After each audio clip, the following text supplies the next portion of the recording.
We're going to open our meeting. This is the regularly scheduled meeting of the Town of East Bridgewater Planning Board. It's Monday evening, the 2nd of May. We'll call it 7:05 PM right now. Currently present for the board, regular members, John Lawler, Edward O'Leary, Rob Ken, myself, Roy Gardner. Remotely right now is Sherry Bates. Do we know if Lindy was going to be able to get on? Who's gonna be remote as well. And if he got home in time, Roy, he was gonna come Alright. in remote. So for right now, I'll assume he's not there. Associate member Kevin Riley is present, and office staff Dorothy Simpson, Candy Boyle, and Ellen McKenzie are all present.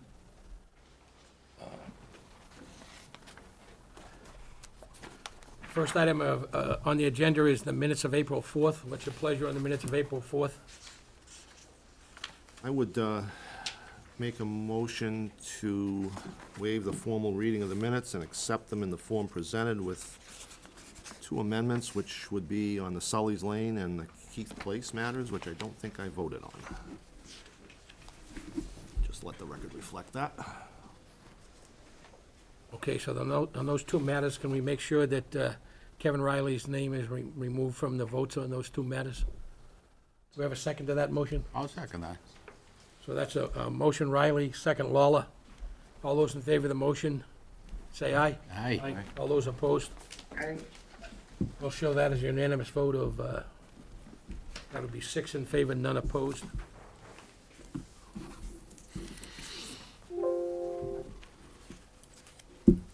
Okay, next item on the agenda is the subdivision Knights Estates.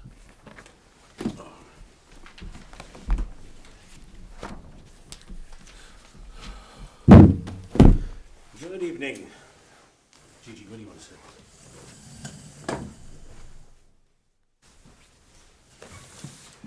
So this is I guess we can call it a long-term continuation of a previous subdivision hearing that's been opened and continued multiple times, but, Sir.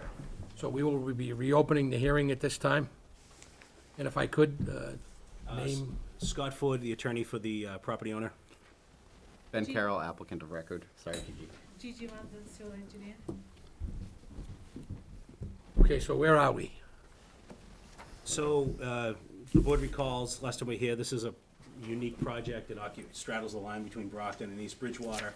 Access to the subdivision, it's a 9-house lot subdivision coming into East Bridgewater from Brockton. There's 2 house lots in Brockton, 7 in East Bridgewater.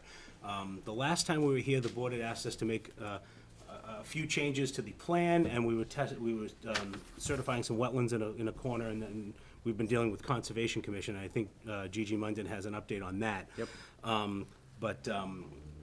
We have, I think, addressed the issues that we could address up until now. The board had a concern about maintenance of the way before it was accepted as a public road, and I think Mr. Chair had asked us to talk to Brockton about having the property owner remain in control and responsible for the road until it's accepted as a public way. So we did have that conversation with Mr. May over in Brockton. Curiously or interestingly enough, Brockton has a different opinion in terms of the enforcement of the maintenance, rather, of the way until it's accepted. Brockton would prefer that the homeowners association remain responsible.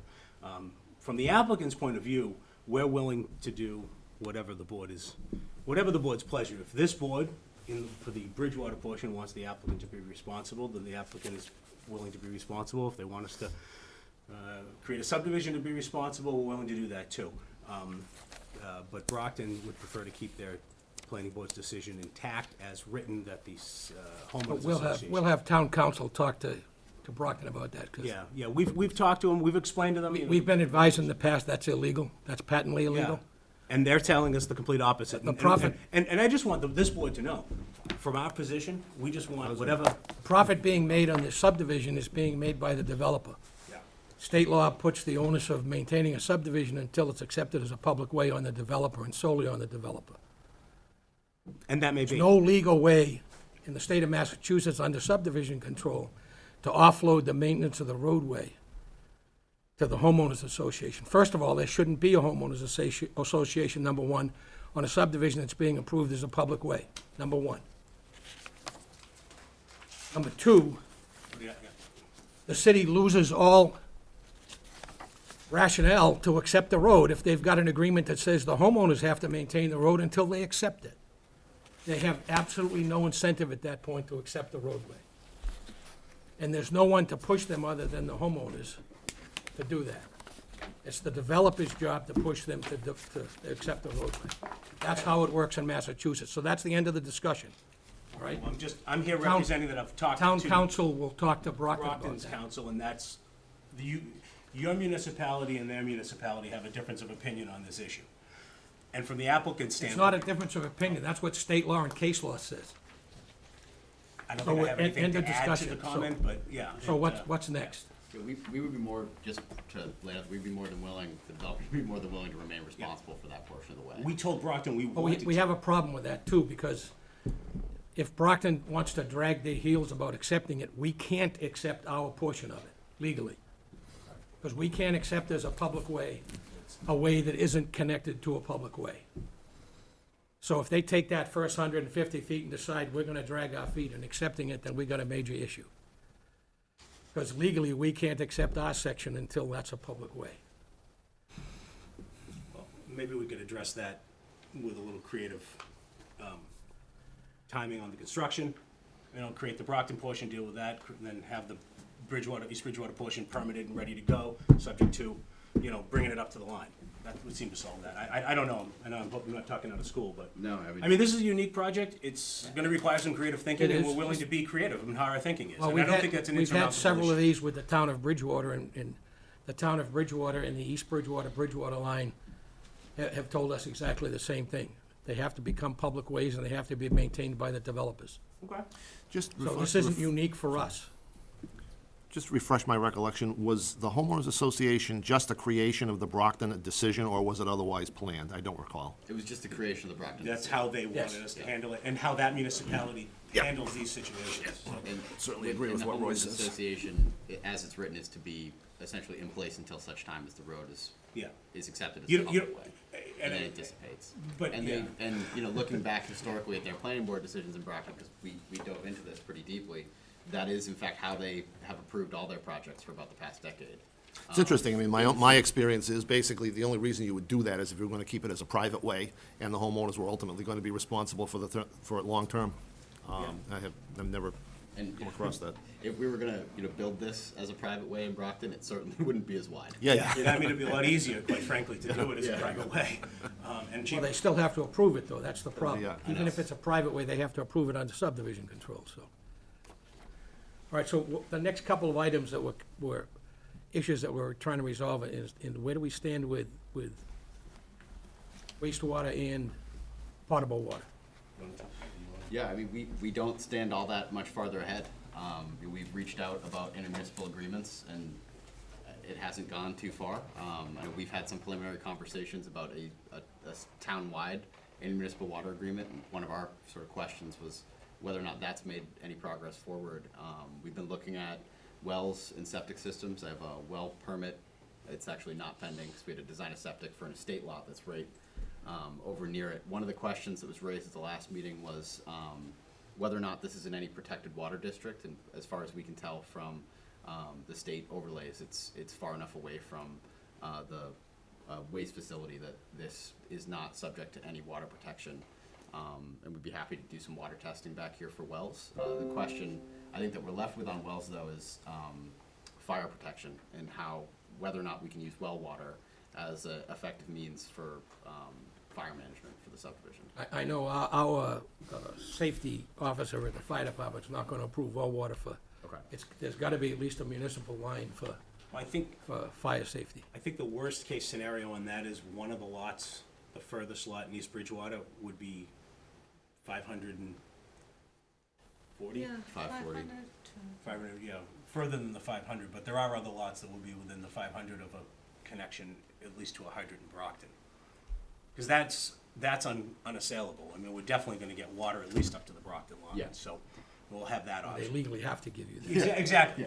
So, again, we're trying It's to, not like we're they're- outside of the box in our thinking here, so, and we're being flexible to accommodate the Yeah. myriad issues that this project presents. It's not an easy one, but nothing's impossible, nothing's insurmountable, and we're Okay. flexible on it, so.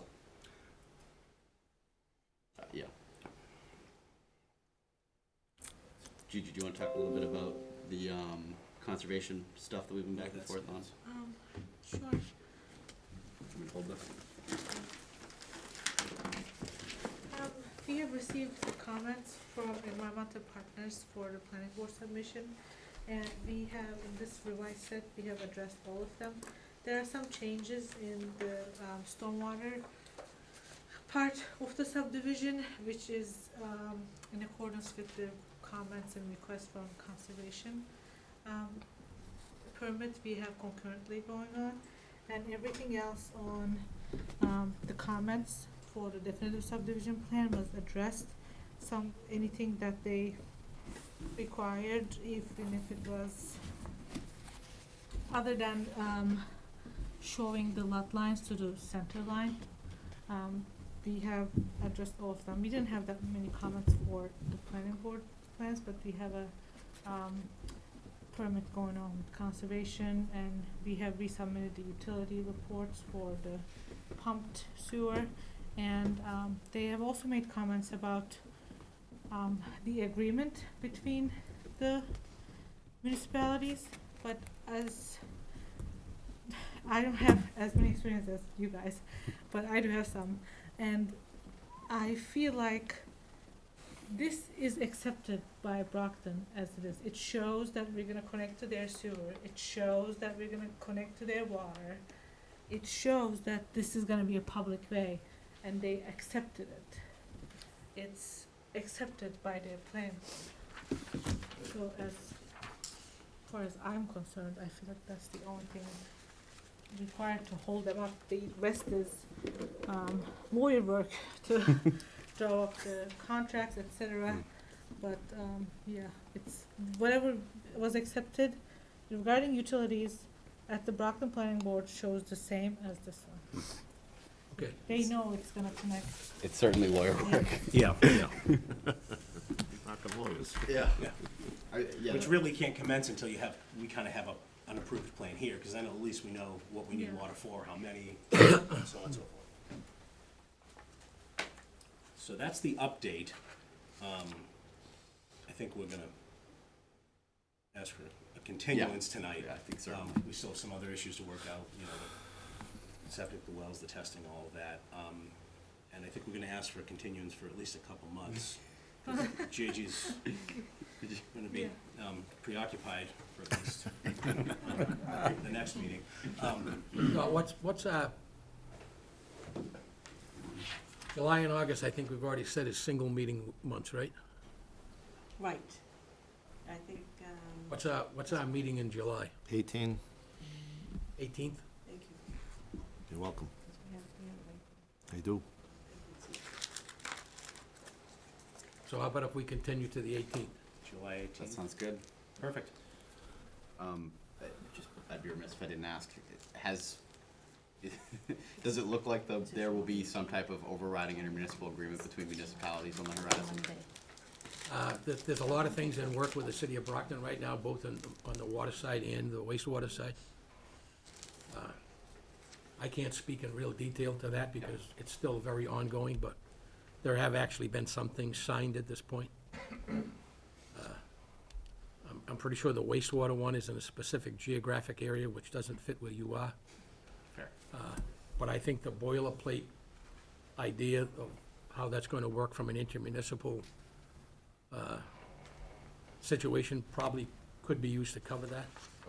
But we'll have to discuss that with our DPW commissioner and the team that's been negotiating that with the city of Brockton. Is there anything you would suggest that those preliminary conversation, it would be beneficial for the board, for the applicant to have now? Or should we continue on the process as it's going and then have those conversations subsequent to a vote? I'm asking a cart before the horse type. Well, it would be nice if you could get some kind of firmer feedback from the city of Brockton as to whether or not they're actually gonna let you connect to the sewer main that I assume is gonna be in the first 200 feet of roadway Yep. Yeah. for the first 2 lots, to get to the other 7 lots. I mean, I know how they wanna do that from the bigger picture one that we're working on right now. They want a master meter at the town line. And they're gonna master meter what's going through that line. And typically, they'll master meter the water line, and they build the sewer based on the water usage. So, I don't see what their issue is if they're willing to do it that way. And then all of the billing within the town of East Bridgewater would be, now admittedly, this is another issue that we haven't totally ironed out yet, because we haven't got to that point, but Quite frank, yeah. we don't have a clear way to do that within our billing system in East Bridgewater, because right now, everything that we bill in East Bridgewater for water is billed in a standard single water meter for homes. So we need a twofold billing process, one to figure out what we owe the city of Brockton, and how we bubble that back down to the individual houses. It would, I'm assuming, based on what I know about Brockton's rate, it would be different rates from what we use within the town for town supplied, East And that's Bridgewater being town supplied. worked out now with this other district, and that's the boilerplate you're talking, like, the same All that concept. stuff is kind of in flux right now, but it is well beyond the initial stages of being worked on. I think in full transparency, I think the political realities of that would require a city councilor who's opposed to this project to vote to bring forward our application for water to the council. So I think without an overriding intermunicipal agreement, I wouldn't expect that we'll be receiving city water back here. Politics is a wonderful thing, huh? Yeah. It is. Interesting. We're gonna take this as- Despite the fact that they have X million gallons a week available that they're not using, and they're paying for a multi-million-dollar desalinization plant. You gotta love that. I know. All right, so let's, can we put a motion on the table to officially continue this till, was it July 16th? 18, July I'm 18th. sorry, 18th. It's a Monday, correct? Yes, it's a Monday night. Yep. July 18th, 7:15 PM, so moved. So we've got a motion, Riley, do we have a second? Second. Second, O'Leary. Any further discussion on the motion? All those in favor of the motion say aye. Aye. All those opposed? We'll show that as unanimous vote of, 1, 2, 3, 4. Yeah, I shouldn't have, I should Yeah, have. Sherry. I'm sorry, I'll take the motion. Yeah, I'll take the motion on that. It'll be a motion Gardner, second O'Leary. And we'll show is 5 in favor. Sherry's in favor, I think I heard. Did I hear you say yes, Sherry? Yes, I did. Okay, thank you. So we'll show it as 5 in favor, none opposed, with Associate Member I got Kevin carried Riley, away, I apologize. Kevin Riley abstaining. Okay? Thank you very much. Thank Thank you very much for your time. Good luck with baby, Gigi. Good luck. At least it's not a boring project. All right, so next on the agenda is a modification of a subdivision plan, and that's for Rhino East Bridgewater Development LLC, 201, 211 Highland Street. Good evening. Good evening, Mr. Chairman. I do have, Want to do the able to old, put it on, but I didn't know if it was gonna mess up the team. I don't think it will. Yeah, that's what. We could switch I back I and just forth. think I we could won't be share. able to, she can still see us, I just don't think we'll be able to see her. Do we have the legal ad somewhere for this? The folder is the second one in, Roy? And the legal ad should be, it should be in your book as well, but, no, the next one. Next one over, yep. There you go. Right on top, yep.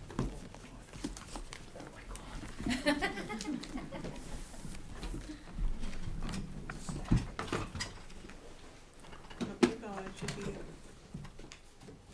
under the paper clip maybe.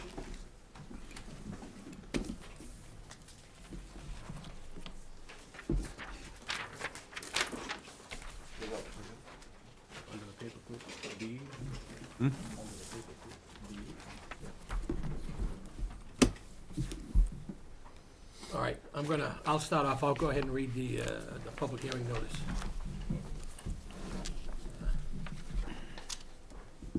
Planning Board of the Town of East Bridgewater will hold a public hearing on Monday, May 2nd, 2022 at 7:15 PM. For the record, we'll say it's now 7:25 PM. In the Town Office Building, 175 Central Street, in the second floor conference room. The purpose of the hearing will be to review a modification of existing Form B subdivision recorded at Plan Book 32, pages 1136 to 1143 at the Plymouth County Registry of Deeds. It's the area of the former F1 go-kart track. The application has been submitted by Attorney Robert Pellegrini Jr. on behalf of his client and applicant, Rhino East Bridgewater Development LLC, and the landowners Charles Crattonmaker Jr. and Kenneth Ingber, trustees of Scott Highland Nominee Trust. The applicant is proposing a relocation of the streets within a previously approved subdivision on Industrial 1 zone land. The subject property is located on the northerly side of Highland Street, near its intersection with North Bedford Street, which is Route 18, and 201 and 211 Highland Street, and is a 15.35 acre property at 201 and 211 Highland Street with frontage access from Highland Street. The site was previously developed as a subdivision with only the construction of the private roadways, Scott Road and Edward Drive. Shown on the East Bridgewater Assessors Map 100, parcel 903, and Assessors Map 100, parcel 902. Planning Board is required by the East Bridgewater Subdivision Rules and Regulations and Massachusetts General Law, Chapter 41, Section 81T. Seeks public input relative to this proposed subdivision modification. The plans are on file at the Planning and Building Department and can be reviewed between the hours of 8:30 to 4:30 PM, Monday through Thursday, and Friday, 8:30 AM to 12 noon. At this time, I'll declare the hearing open, and members sitting on the hearing will be myself, Roy Gardner, Ed O'Leary, Sherry Bates, John Lawler, and Rob Kinn. Associate Member Kevin Riley will abstain from voting on this, but is free to participate in our discussion as we go. So, and I'll declare the hearing officially open. If we could start with introduction of the representatives here, and then we'll go through the... Michelle Bissett Oliveira, PK Boston Law, on behalf of the applicant. Scott Lindgren from VHB, with the civil engineering consultant for the applicant. So, as we just went over, this evening we're seeking a modification of the subdivision plan that was originally endorsed on October 30th of 1989. And the reason for the modification is, as you can see on that plan, the two proposed roadways are being relocated slightly from the original plan. The road names are not being changed and will be kept as Scott Road and Edward Drive. The project is a 15.35 acre property, 201 and 211 Highland Street. It was originally proposed as a subdivision, however, the lots were never subdivided into smaller lots as was originally planned, and the only part of the subdivision that was ever constructed were the roadways, which were never used. Once closing occurs, Rhino, the applicant, will own all of the lots that are affected by this modification. And there's only one other property, which is at 0 Edward Drive in East Bridgewater, currently owned by the Ann Marvin Realty Company LLC, that had access to the private roadways. And an easement's being given so that their access will be preserved with the modification. And as you can see from the plans, Edward Drive is now going directly to the lot that's owned by the Ann Marvin Realty Company LLC. Also, as part of the modification request, we're seeking a release of the covenant that was associated with the 1989 subdivision recorded in Plymouth County Registry of Deeds, book 9483, page 276. And now I'll bring up Scott Lindgren, who can kind of walk through the plans as well as the waivers. Sure. Hello, good evening.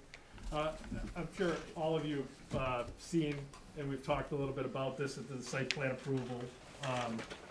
As Michelle indicated, the current lot configuration, I'm gonna stay on the just survey plan because it's easily seen and legible in terms of the private right-of-way. Edward Drive off of Highland Street was on the right-hand side of these parcels, and it's split up in a T in the center of the site here. If you recall, during the site plan approval for the applicant, we proposed providing a new entry drive to the left side, and it comes, loops around, and then at this intersection, similar to this subdivision intersection, we're having proposed Edward Drive, this is Scott Drive, Edward Drive, going to the left, as Michelle indicated, to service the abutters lot that had rights to the access from the subdivision. It provides adequate access for both the development and also for the abutter. And we can go over and just quickly see the plan. Raise a little bit. So we'll stay on this one for a little bit as it regenerates. So here we are. This is the applicant's development. If you remember, this is just the left-hand corner of the warehouse facility that's located on this specific parcels. And very faintly here, the existing drive, comes up and then splits off in the center of the property. As you can see, the proposed roadway now is coming off of Highland. It's coming in the general similar, not as close to that center, but to a point where we can gain access along Edward Drive, and then again create access for the abutting parcel. Currently there is a little question that we're asking with some waivers, and we'll talk about it, about access and turnaround. The applicant is proposing to put a gate here for now until such time that the development of the parcel in question by the abutter occurs, so there's no safety issues in terms of fire apparatus or emergency services having to get and turn around at this point. There are some proposed utilities that we're looking to put in the new private roadway, and I think you've all seen the drainage system that we're capturing some of the stormwater from the upper region, and it's very limited crossing that's happening on the driveway here, and then we're capturing some storm drainage on the entry drive, and it all goes to our gravel wetland system that was designed and approved during the site plan approval and Conservation Commission notice of intent and stormwater bylaw permit. The facility also, if you recall, we do have utilities associated. We have gas, electrical coming and servicing the facility from this new private drive. We are looking and have proposed to, with the recommendation from the water department, is to not have a new service water connection on this road, but actually utilize the existing tap that happens in Highland Street and tap off of that. So the actual water connection is going to be coming across the site now, and providing water service utilities to the facility here. That service already exists, I believe. It right? does. It hasn't been used, I don't. It does, and we actually had confirmation on the size with the water department, and the recommendation from them is to come right in here and take the service tap off of it, so there doesn't need to be connection and construction on Highland Street on the opposite side for the water, which is a convenience for the town, but also for the applicant to not have to worry about that construction, because the service is active and available to the site development. There are a few waivers that we're asking from the subdivision control law, definitive subdivision regulations, and sorry about that, it's a little touchy today. And I'm more than happy to go over each of them, just specifically to talk about them, so we know. There were several of them, and I'll just kind of go over them under the section 3 procedures for the submission of subdivision plan, definitive plans. The profile is proposed. It asks for the water, utilities, and drainage to be put on the profile. There is, we're asking for a waiver from that because these services are private for the proposed warehouse, and as such, we think that the profiles of actually putting them in the profiles was not warranted, and asking a waiver to that. The size and location of the water utilities, except for drainage, should not be placed under the roadway. We are, again, this being a proposed warehouse, private services, we're plan to keeping them in the paved service, to limit disturbance to resource areas outside of this area, and general siting conditions for the proposed building. So we are asking to keep those within this private roadway. There's also a waiver asking about the drainage calculations and design criteria. Private lot sewer systems proposed. All of these calculations were provided to the planning board as part of the site plan approval. So we felt that you already have them, so we're asking a waiver for those sections, and that was section 2U and 2B. Section 3 also asks for an environmental impact statement.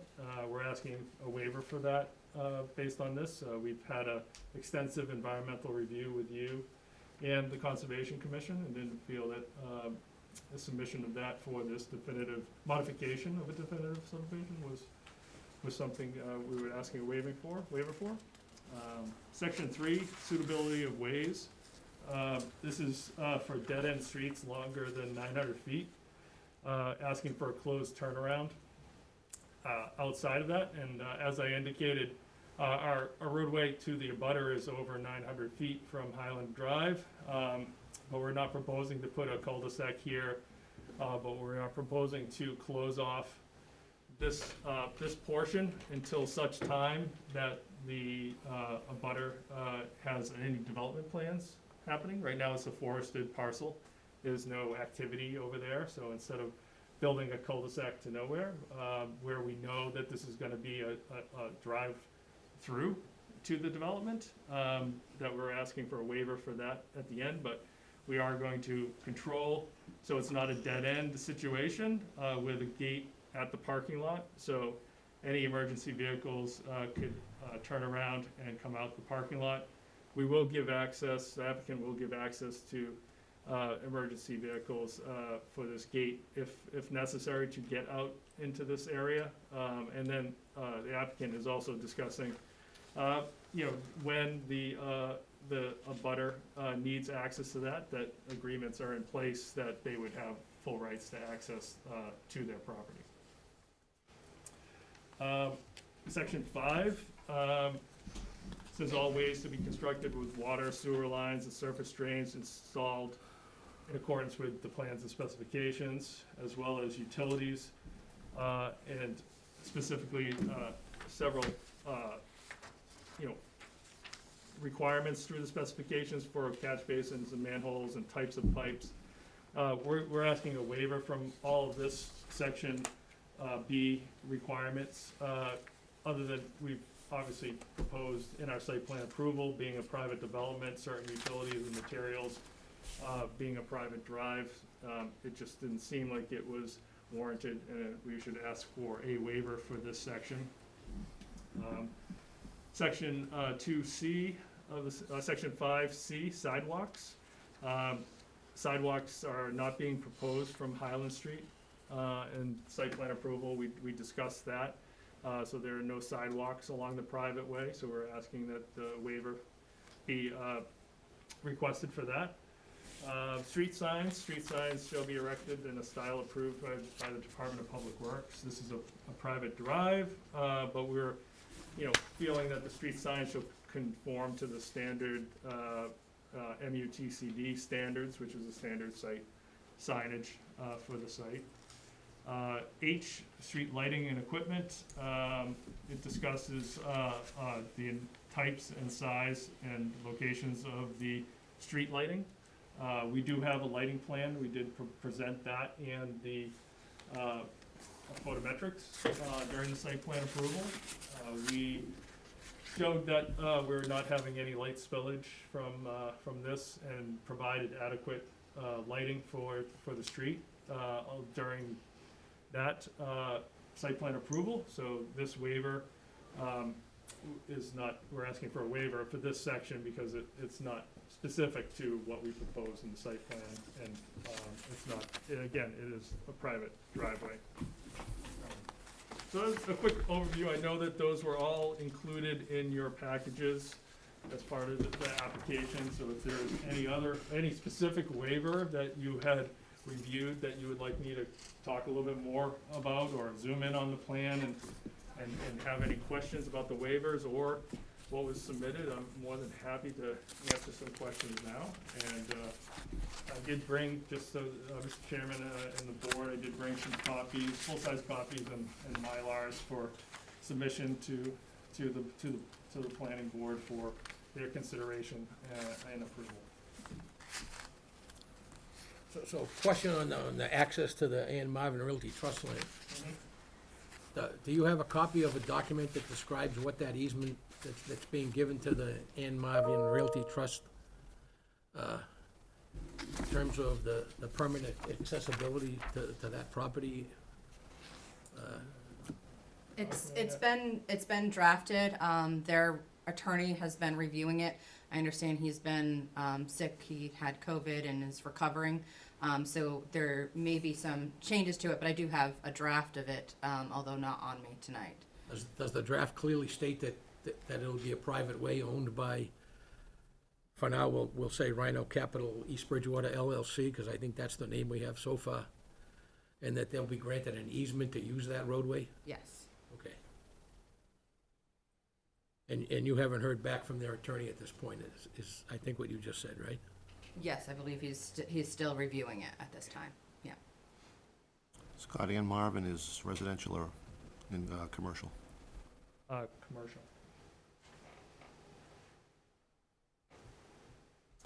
The existing drainage, there's no plans to use that?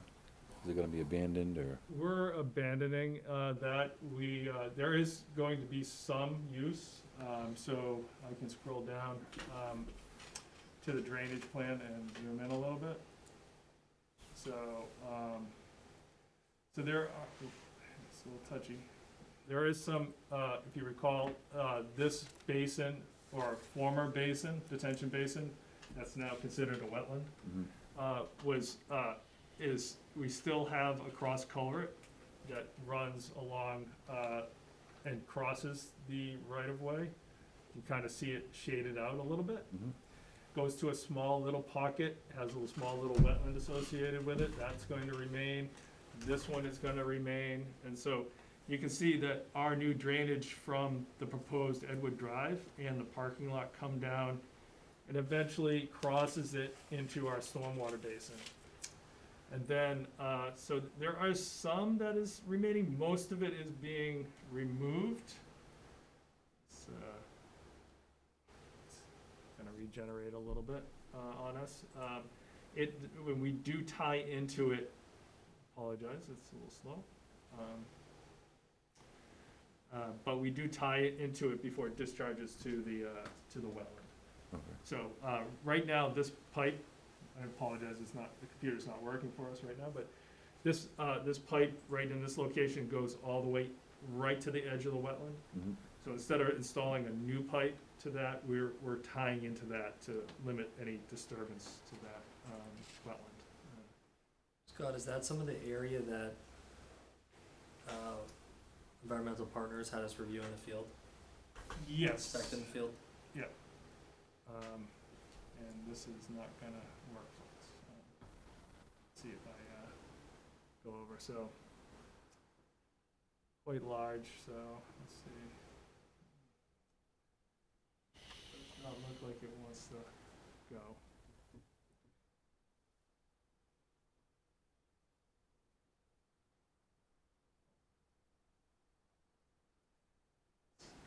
try to make it, let's force it, right?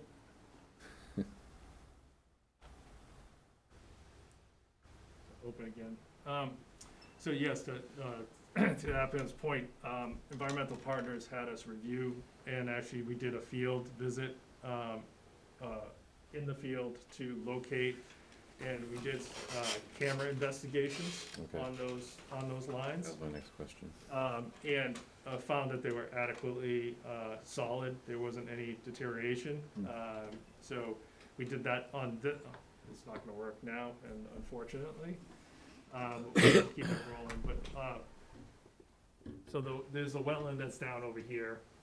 So we cambered the line that comes all the way across to that wetland, Yeah. where we were tying in, and found that was adequately in great condition, which was surprising. We didn't see Yeah. any cracks or some deterioration.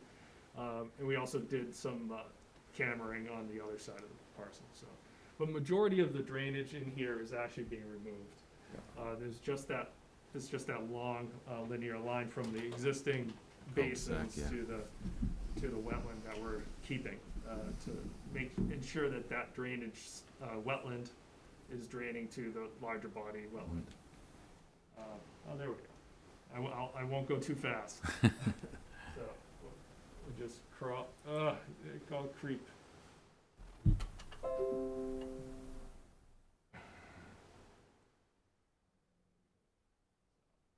You can kind of start seeing it. All right, so we're at the edge, here's the edge of the wetland. Okay.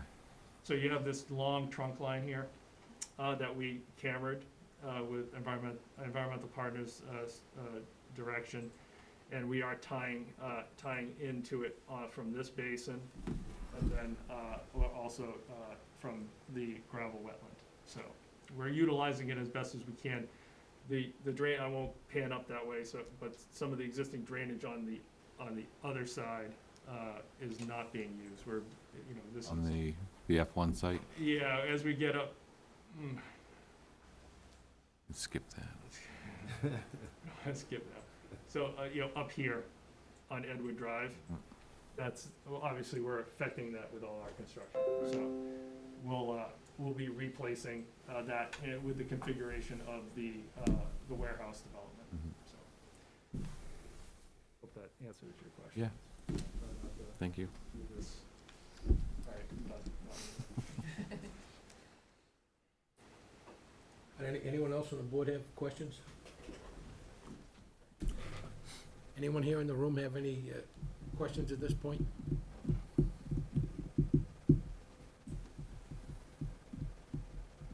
All right, so what I think we're gonna have to do is, I think we're gonna have to continue this until our next regularly scheduled meeting night, which is 2 weeks from tonight, which if my math is correct, should be the 16th. Yep. I think we are gonna need to, because of the constraints we have to work under state law, we have to see a copy of that agreement that's okay with the abutting property owner. Because before we can basically eliminate that prior subdivision, we have to know that there's a legal agreement in place to guarantee his access, and that his legal team is okay with it. As has been clearly said, in all of the rest of the land associated with what would have fronted and actually fronted on that prior subdivision is actually owned by the single owner, Rhino Capital LLC, Rhino Capital East Bridgewater LLC. So that's the only one we have to worry about in terms of the legal test. I don't think as a board, because we've already seen the prior site plan as well as the special permit, and as you mentioned, pretty extensively gone through what's planned here for the development of that 400,000 square foot plus warehouse and the associated parking infrastructure and all of that kind of stuff. I think we're pretty much set with that. As a board, I don't really think we have any issue with the waivers, with the key reason, or the number one reason being, this is gonna end up being a private way, basically under the sole control of Rhino East Bridgewater, so I don't see any reason why those are a problem.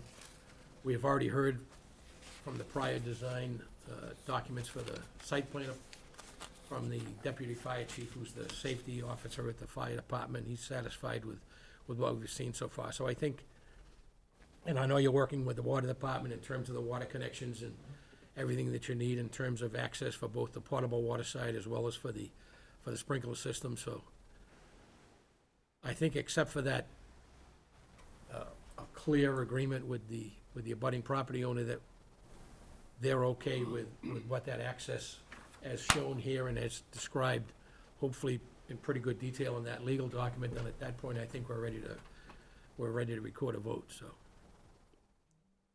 Mr. Chairman, Yes. would the best thing to do is, once we have that document finalized, just submit it ahead of time? Or is it something that? I would say that the day you've got an approval, get a copy to us, so that we can let town council take a quick look at it and Okay.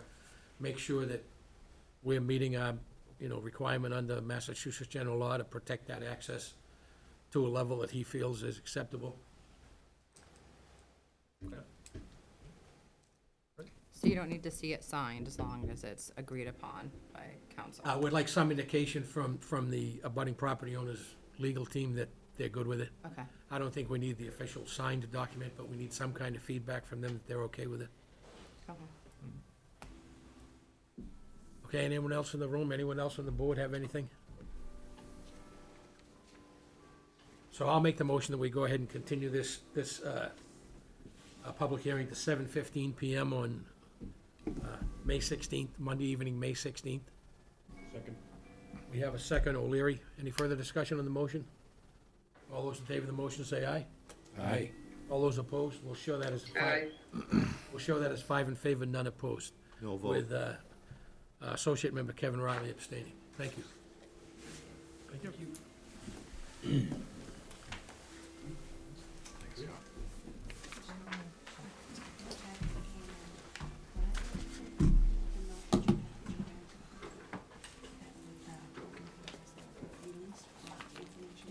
It's probably, This cover letter for the application. okay, as long as I have that. Yeah, it's right, it's in there, Dot, I looked at that. Oh, there it is. Because you're looking for release. Yeah, I want to make sure we have that ready for the next meeting. So is there anyone from, Have a good one. from DNL Appliance here tonight? Thank you. Thank you for both.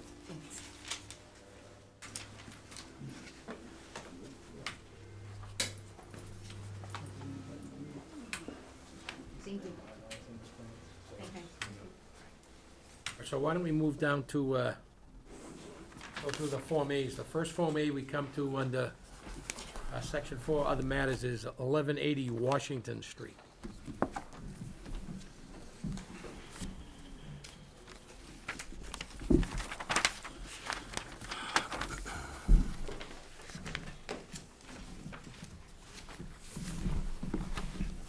You get that one up there? I think so. Okay, go over it in order.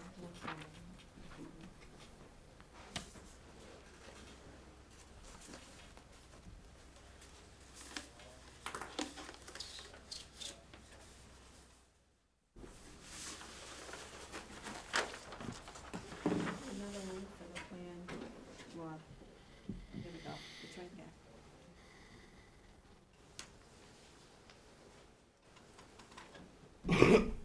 All right, so 1180 Washington Street, this is the two estate lots on the former, or maybe still Harmon property? Is that correct? Yes. Yeah, there's nobody here from Silver Engineering. Nobody's here from Larry's, No, that's Silver, is that Silver Engineering? Yes. Yeah, Larry. yeah, Larry's, right?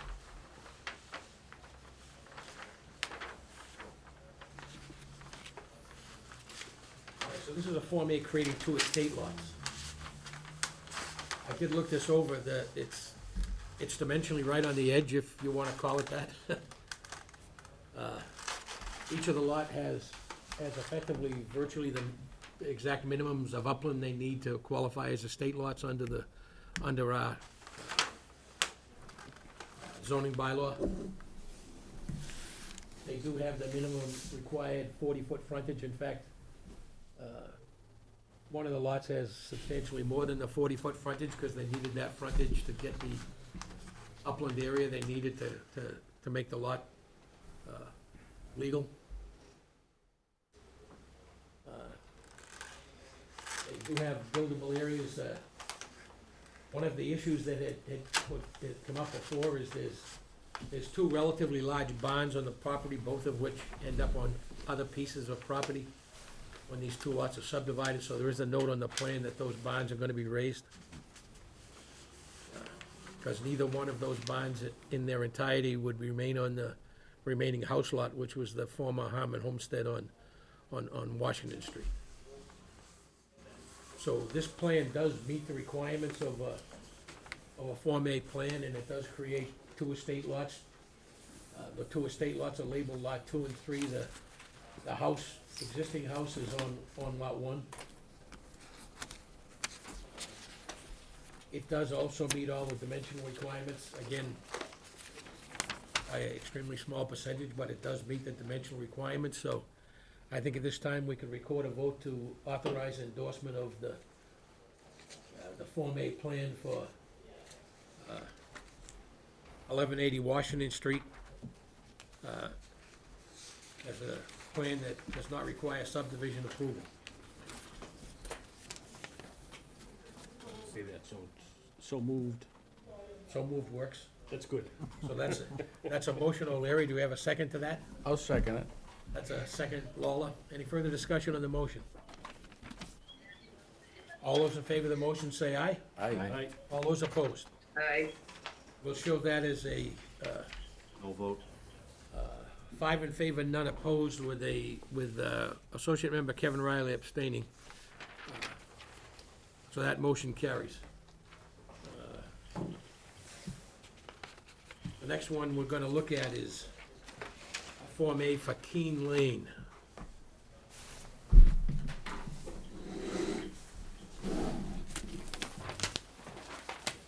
That's 4 Keene Lane.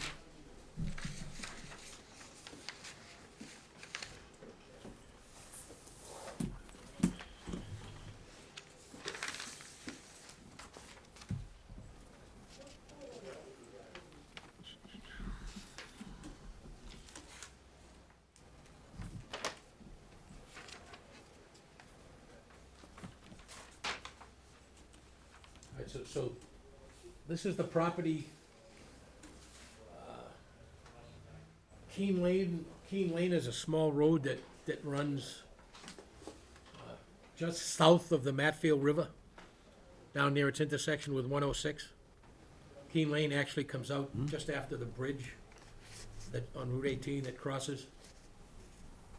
So what's happening here, if we could go up just a shade higher there, I think, the other way. Down, I guess, yeah, or right there. So, what was that address again? It's not on the agenda. 4? Keene Lane.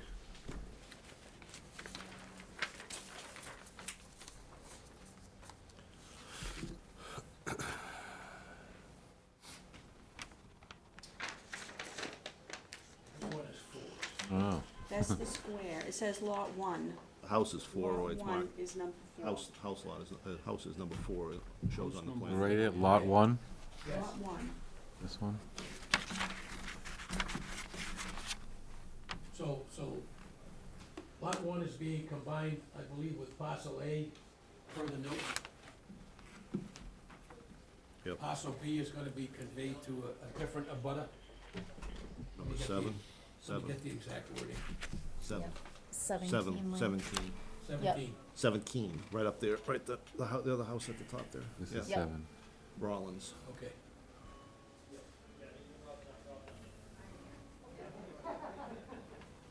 So again, I think we've got very minimal numbers, but they do work. The existing house on lot 1 is gonna end up with very slightly over 20,000 square feet, which in that zone is the minimum lot size. Remaining land is gonna be conveyed to the abutter. So there's effectively, in this particular Form A, there's no new buildable lots being created, simply two smaller labels That's why they're both called parcels, they're not building lots. So, So this house is getting this piece? no, that, 4 is getting A and B is getting, no, 7 is Oh, getting so B. this one's getting there, this Yeah. one, right now, Exactly. this house owns both of this whole thing. yeah.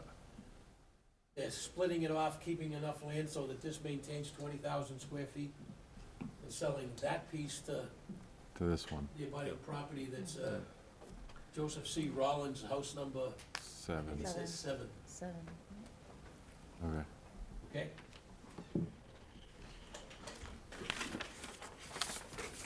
So we can entertain a motion to endorse that plan as, approval under subdivision control not required. Did I get all that right, Mike? That's basically what they're doing, right? Swapping those two parcels? Yeah, number 4 has 105 feet and some change in frontage, which is in excess of the 100-foot minimum in that Right. that zoning area. And combined, I think it's 20,012 square feet. The bulk of, the other side going to Joe Rollins's house at the end of Keene Lane, you can see his house is pretty close to the existing lot line, so it's advantageous to him to, get a little bit of separation there. And so he approached Mr. Bergeron, and I guess they were able to agree upon this type of configuration, because you can't make another house lot out of, on the assessor's map, it's in 2 parcels, the Bergeron piece, so, they decided that's what they would do, and, they've got a legal and binding purchase and sales agreement, and, that's the intent of the 2 parties. Okay, I think there's a note that says in itself, parcel A or parcel B is not to be considered a separate building lot. yeah, that's on, I do remember reading that, so. Right. All right, so we could entertain a motion to endorse the plan for 4 Keene Lane as approval under subdivision control not required. Oh. So that's a motion, O'Leary. Do we have a second, Lawler? I'll second it. Second, Lawler. Any further discussion? All those in favor of the motion, say aye. Aye. All those opposed? No vote. So we'll show that as 5 in favor, none opposed, with member Kevin Riley abstaining. Next, we have a Form A 33 and 39 Scribner Way. Very much. So this is another plan where there's some parcel swapping going on, and there's no new buildable lots being created, if I remember looking at this correctly. Mr. Johnson is free to identify yourself, and you can sit in the front right there, right at the table. I'm scared. How are you? This is the Scribner Way subdivision.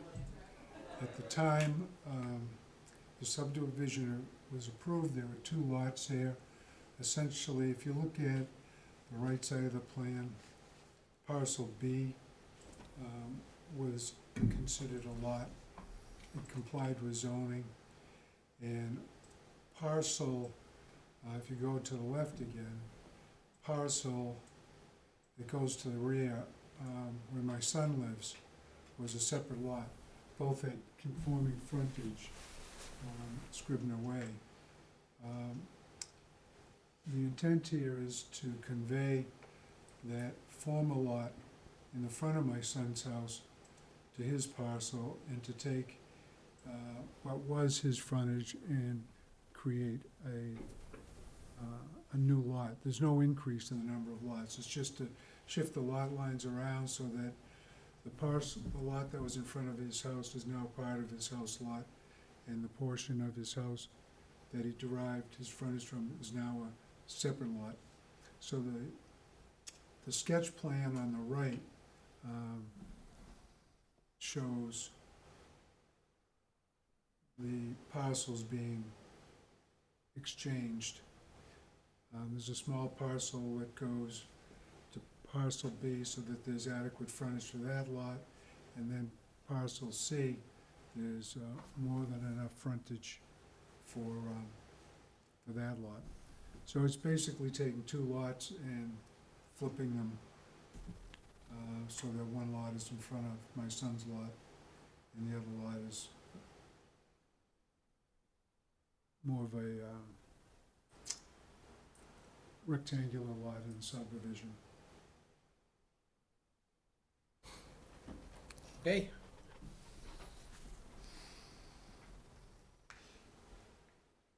Any questions? No, I think we can entertain a motion to agree to endorse this plan as approval under subdivision control not required. I'll make a motion. So we got a motion, Lawler, Second? second, Ken. Any further discussion? All those in favor of the motion say aye. Aye. Aye. All those opposed? We'll show that as 5 in favor, none opposed, with Associate Member Kevin Riley abstaining.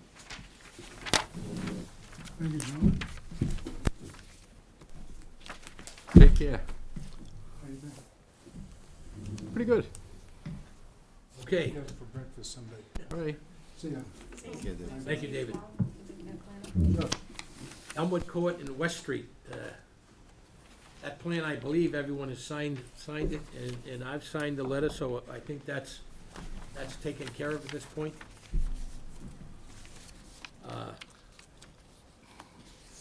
Sully's Lane, discuss and sign waiver for sidewalk and berm, which I believe we discussed and approved at our previous meeting. We didn't have a waiver document available at that point to sign. There is now. That must be in the things to be signed for. Yes. And the board member should have a copy in there. Find them. Under Sully's Lane.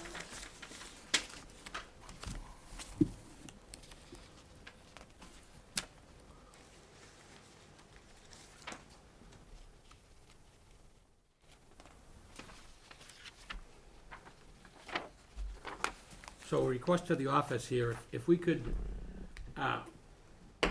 from now on, refrain from putting down the clerk's name in the bottom of the minutes, so that whoever signs them can just fill in whoever it is, so we don't have to keep crossing that out.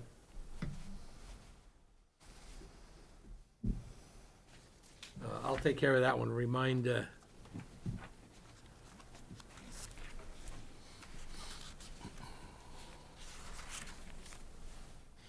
right, so we do have a form that needs to be voted on and signed. We'll get to that one. Where's the, oh, okay.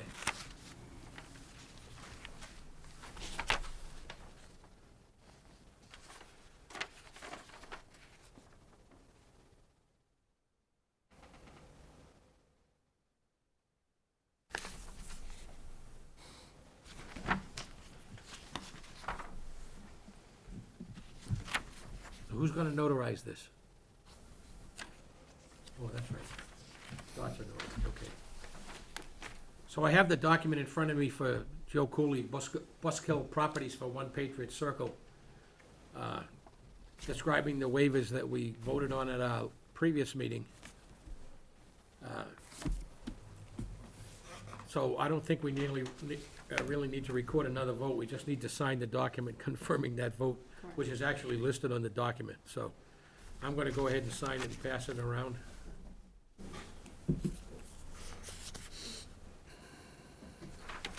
Roy, that one doesn't say draft on it, does it? No, none of them do. No. No.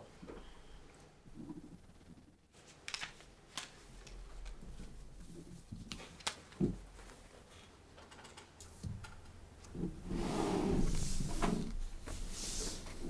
you have the release of bond for Elmwood Court? Okay. I was in the middle of those three things, and I only read the first one and the third one. I skipped the middle one. So we do need to record a vote to release the bond for Elmwood Court, the Schoolhouse Place Realty Trust. This is for the roadway that we just signed the documents for acceptance at annual town meeting.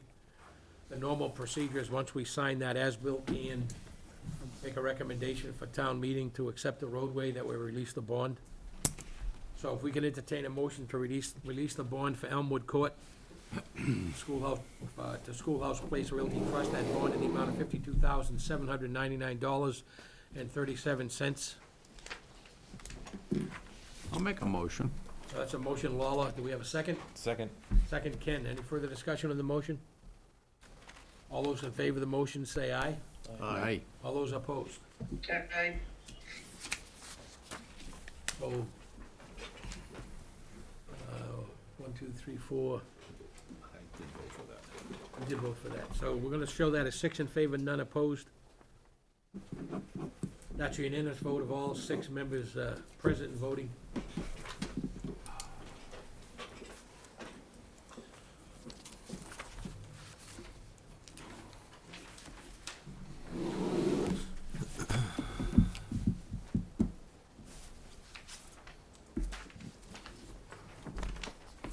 Thank you. There's another Form A, Roy. 798 North Bedford Street, Rhino. Oh, yeah. Can we show the, that Form A for Rhino, East Bridgewater? There you go, sir.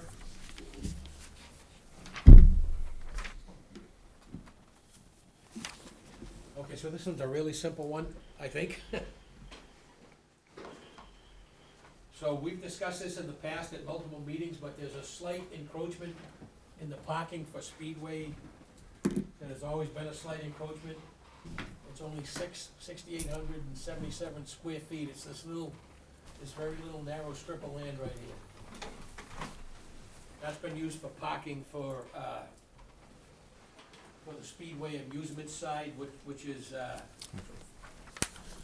Michael Payton's property, where they're gonna be building well, whatever they're building there. It seems to change regularly, but in any case, this plan, it clearly notes that 6,877 square feet is gonna be conveyed to the Payton property.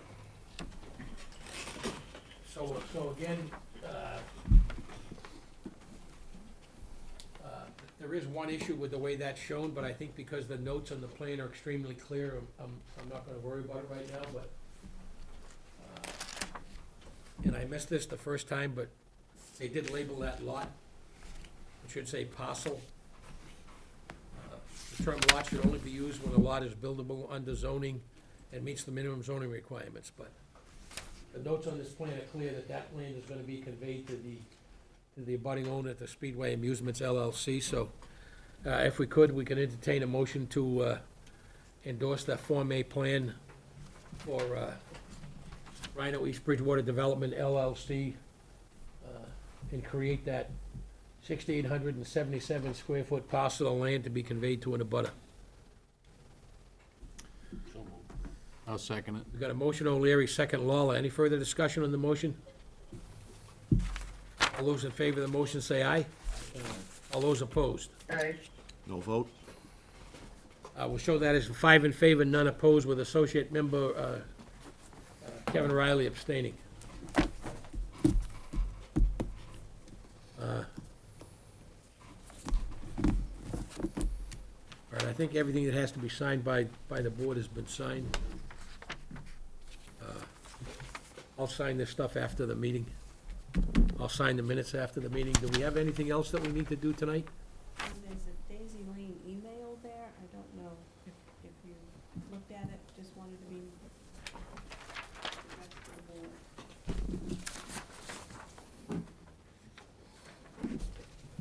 Did you find it? Thank you, Kathy.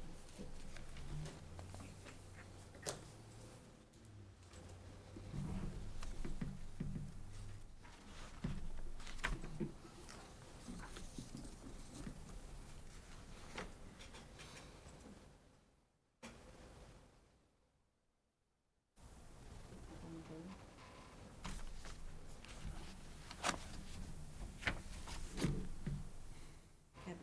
Hmm. Did you vote on the court release of bond? Did you vote for that, or did you vote And I'll have to look at the plans in the office, because we can't do this tonight. just making sure? Yeah, Louis, yeah.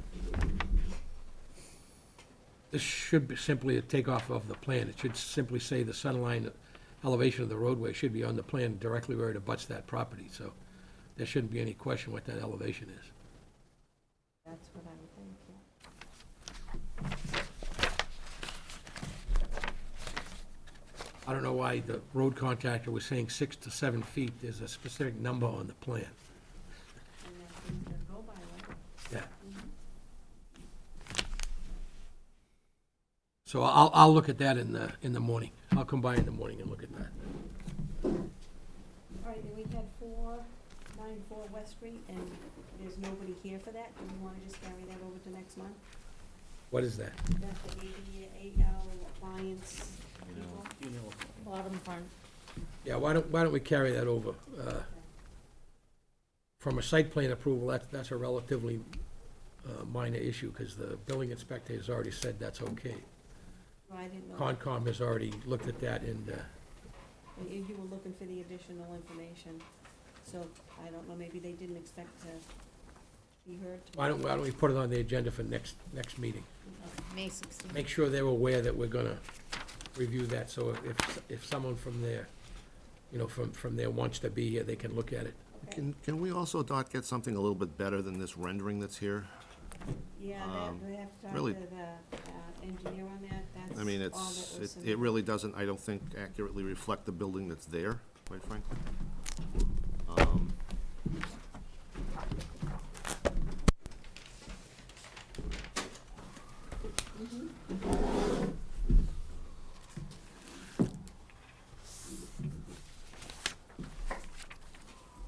So Rob, you're okay doing this, running the thing long-term, And he Sure. does a good job. provided you get reelected? Provided I get And reelected.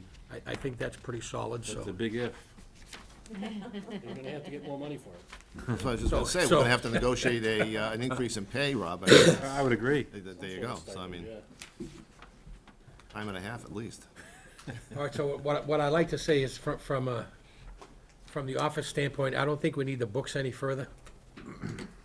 I didn't even open my book tonight because everything we wanted to look at is on the screen, so my preference would be we stay that way. Secondary would be we all have tablets.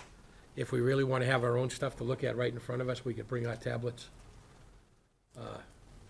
I don't see any reason not to do that. As has been pointed out to me multiple times in the past, putting those books together is a substantial amount of work, and really, at this point, now that we're becoming more technologically savvy, I don't think we need to be doing that, so. Given that, I think we can, unless someone has something else, we can,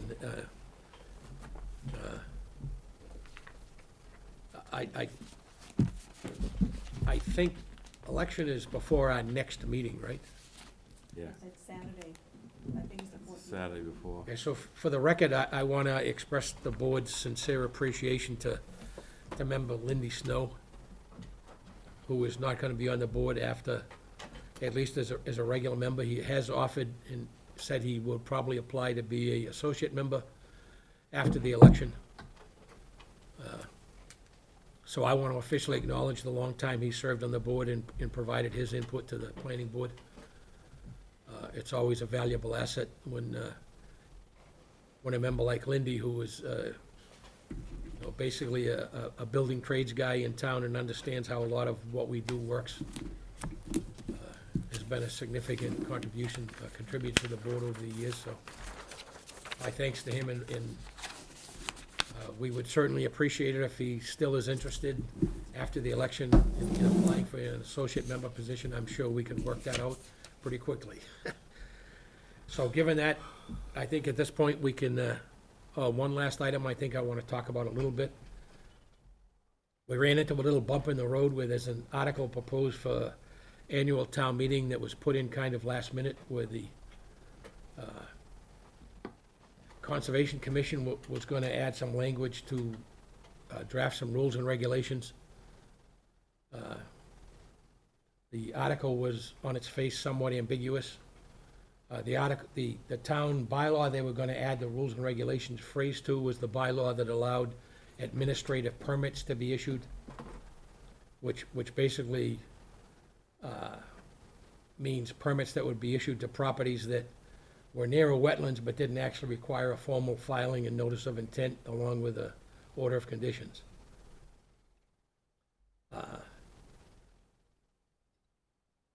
The wording was ambiguous in that it said and allow it just basically said, tacked on at the end, and allow the Conservation Commission to develop rules and regulations.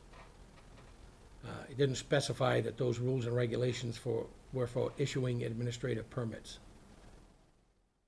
So I just wanted to point out to this board that under Massachusetts general laws, rules and regulations are basically a child of some parent bylaw or parent state law. That parent law has the specific criteria that the rules and regulations then describe how they're going to implement, typically from an administrative standpoint. They don't include all of the criteria that are in the above parent law. And that wasn't the case here apparently, and there's some confusion going on that we're working on, but I believe that the Conservation Commission has already notified the selectmen that they're gonna add a phrase to that paragraph that says, for the issuance of administrative permits. So in any case, I think the confusion that started, I received, we'll leave out how many phone calls, but many phone calls about what was going on with that from several different developers. So I think the issue has been resolved, but I wanted the board to be aware that I was involved in multiple discussions with both several developers as well as with Alex in the Conservation Commission. And I think the concern has been resolved pretty well at this point. So given that, I think we're ready to call it a night, so if we, Let's make a motion. so we've got a motion to adjourn from Member Lawler. Do we have a second? Second. Second from, Another second, one.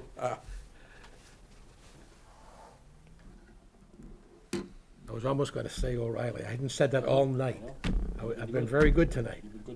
From Member O'Leary, a second to adjourn at, we'll call it 8:20 PM. Any further discussion on the motion? All those in favor of the motion, say aye. Aye. All those opposed? All right, we're adjourned at 8:20 PM. Thank you all.